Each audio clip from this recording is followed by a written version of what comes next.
Kerala story. ये movie release होने से पहले ही मीडिया से लेकर पॉलिटिशियंस के बीच में कंट्रोवर्सी का चर्चा बना हुआ है। एक तरफ से इस मूवी को लोग सच बताकर इसके जोरों शोरों से सपोर्ट कर रहे हैं और दूसरी तरफ लोग और मीडिया इसे प्रोपेगेंडा बताकर इसका विद्रोह भी कर रहे हैं। जिनको नहीं पता प्रोपेगेंडा मतलब क्या होता है, किसी चीज को बढ़ा चढ़ाकर या फिर उसके बारे में र्यूमर्स को स्प्रेड करना। पर आखिर सच है क्या सही में ये मूवी एक प्रोपेगेंडा है और केरला स्टेट को लव जिहाद के नाम पर बदनाम करने की साजिश है, या फिर इसके पीछे की अनसुनी दास्तान है। केरला स्टोरी हाल ही में रिलीज हुई है, जिसका रिलीज होने से पहले ही कई पॉलिटिशियंस और मीडिया पर्सन ने इसके विद्रोह करना शुरू कर दिया है और इसको प्रोपेगेंडा बता रहे हैं। लेकिन क्यों? ये तो सिर्फ एक मूवी है ना। क्योंकि जनरली केरला को एक बहुत ही पॉजिटिव इमेज शो की जाती है, एजुकेशन, डेवलपमेंट, सेक्सुअलिटी को लेकर हर समय टॉप पर हर सिक्के के दो पहलू होते हैं। इसी तरह शायद केरला स्टोरी इसी दूसरे पहलू पर रोशनी डालने की कोशिश कर रही हो। पर उससे पहले आईएसआई के बारे में कुछ चीजें समझ लेते हैं।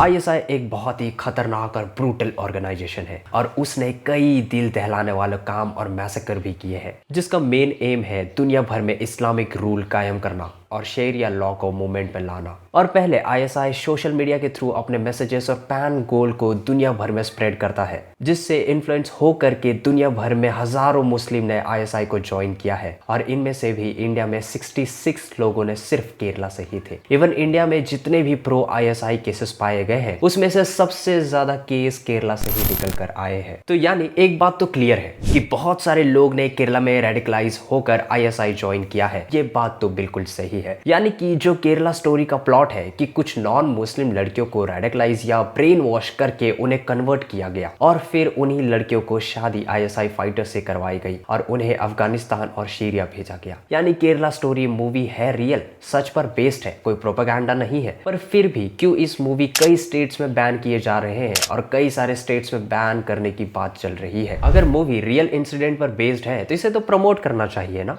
इसके पहले ही दो इंसिडेंट को समझते हैं। पहले ये कि केरला स्टोरी मूवी में कई सारे जगह पर गलत फैक्ट्स के साथ पब्लिक को गुमराह किया जा रहा है। जैसे 2010 में केरला के फॉरम सीएम वीएस अच्युतानंदन ने अपनी एक स्पीच में कहा था कि आने वाले 20 साल में केरला एक इस्लामिक स्टेट बनने वाला है और इस चीज का वीडियो आप यूट्यूब पर भी देख सकते हो। और यहीं पर गेम शुरू होता है कि इस वीडियो का अपलोड करने वाला और कोई नहीं, द सनशाइन पिक्चर्स होती है, जो कि केरला स्टोरी का भी स्टूडियो है। और इसी वीडियो में वीएस अच्युतानंदन की स्पीच को सबटाइटल के कई फेर बदलाव किए गए हैं। पर इन रियलिटी सीएम साहब ने पीएफआई को स्ट्रांगली अपोज करते हुए कहा है कि वो और धर्मों के लोगों को इन्फ्लुएंस कर रहे हैं, पैसा देकर मुस्लिम गर्ल्स को उनकी शादी करा रहे हैं। और दूसरा, मूवी में जो 32,000 वुमेन्स वाला क्लेम है, उसका भी इंफॉर्मेशन कहीं पर भी अवेलेबल नहीं है। और जब डायरेक्टर से इसके फैक्ट्स और प्रूफ्स मांगने की बात की गई तो उन्होंने बात टाल दी और इवन इससे डर कर मूवी के ट्रेलर के डिस्क्रिप्शन में से ही 32,000 नंबर वाला हटाकर सिर्फ 3 कर दिया गया। स्टेट न्यू ग्लोब की एक रिपोर्ट के अनुसार 2018 में 60 इंडियंस केरला से इस्लामिक स्टेट गए थे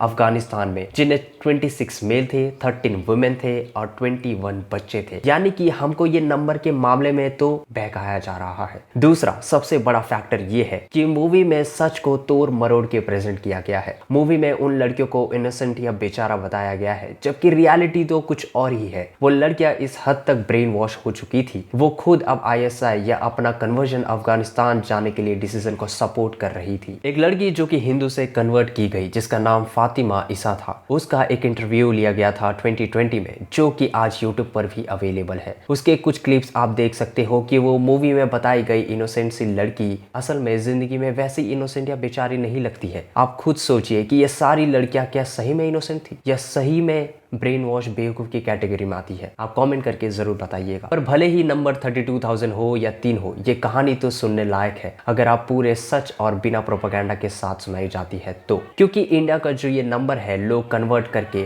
उनको आईएसआई ने रिक्रूट करना एज अ टेररिस्ट, वो शॉकिंगली वर्ल्ड के नंबर से बहुत ही कम है। क्योंकि कंट्री रिपोर्ट के हिसाब से ये नंबर 66 लगभग है, जो कि आईएसआई के प्रोपेगेंडा में फंस गए। बाकी के देशों में 2016 की रिपोर्ट के हिसाब से सोवियत रिपब्लिक ने ये नंबर नंबर 7,000 से भी ज्यादा बताया है और सिर्फ रशिया से ही 2500 से भी बहुत ज्यादा है। फ्रांस में 1700 लोग, जर्मनी में 760, यूके से भी लगभग 700 लोग थे। ये सारे फैक्टर के मद्देनजर रखते हुए तो इंडिया में दुनिया की तीसरी सबसे ज्यादा बड़ी मुस्लिम पॉपुलेशन है। तब दूसरी कंट्रीज के हिसाब से हमारे ISI कन्वर्जन काउंट बहुत ही कम है हमारी मुस्लिम पॉपुलेशन को देखते हुए। कुछ लोगों को तो अलग ही मजा आता है हमारे देश के एक स्टेट को बदनाम करके। ऐसा नहीं है कि हमारी गवर्नमेंट ऐसी ही बैठी हुई है, गवर्नमेंट भी काउंटर मेजर्स ले रही है, जैसे ऑपरेशन पिजन। इंडियन एजेंसी जैसे NIA और IB ने एक मिशन एग्जीक्यूट किया जिसमें से लोगों को डेराडिकलाइजेशन की प्रोसेस से बचाने के लिए केरला में ISI रिक्रूटमेंट से। एक शर्म की बात यह है कि इस मिशन को सपोर्ट और अपनी स्पीचेस में प्रमोट करने की जगह केरला स्टोरी जैसी मूवी को प्रमोट कर रहे हैं। आपका क्या राय है हमें कमेंट करके जरूर बताइएगा। और अगर आपकी आंखें खुल चुकी हैं तो इस वीडियो को जरूर लाइक करें और ऐसे ही वीडियोस के लिए हमारे चैनल को सब्सक्राइब कीजिए। मिलते हैं नेक्स्ट वीडियो में। Good bye.